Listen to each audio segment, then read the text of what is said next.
एक छोटे से गांव में रामू नाम का एक गरीब किसान रहता था। उसकी जिंदगी बहुत मुश्किलों से भरी थी। खेत छोटा था, पैसे कम थे और हर साल मौसम भी उसका साथ नहीं देता था। कभी सूखा तो कभी बाढ़। उसकी मेहनत बार बार बेकार हो जाती थी। गांव के लोग अक्सर उसे कहते, रामू, छोड़ दे ये खेती, इसमें कुछ नहीं रखा। लेकिन रामू हमेशा मुस्कुराकर कहता, मेहनत कभी बेकार नहीं जाती, बस समय लगता है। एक साल हालात और भी खराब हो गए। बारिश बिल्कुल नहीं हुई, खेत सूख गए, फसल बर्बाद हो गई। रामू के पास खाने तक के पैसे नहीं बचे। फिर भी उसने हार नहीं मानी। उसने अपने पास बचे हुए आखिरी बीजों को देखा और खुद से कहा, ये मेरे सपनों का आखिरी मौका है। गांव वाले हंस पड़े।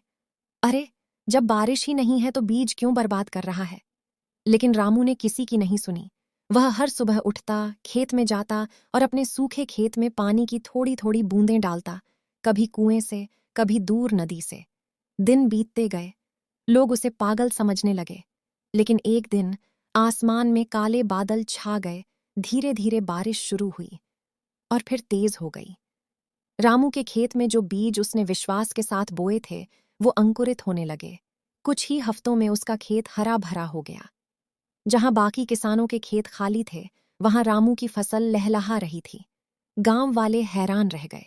रामू ने मुस्कुराकर कहा, जब सबने उम्मीद छोड़ दी थी, तब मैंने मेहनत और विश्वास नहीं छोड़ा। उस साल रामू ने इतनी अच्छी फसल पाई कि उसकी जिंदगी बदल गई। वह गांव के सबसे सफल किसानों में गिना जाने लगा।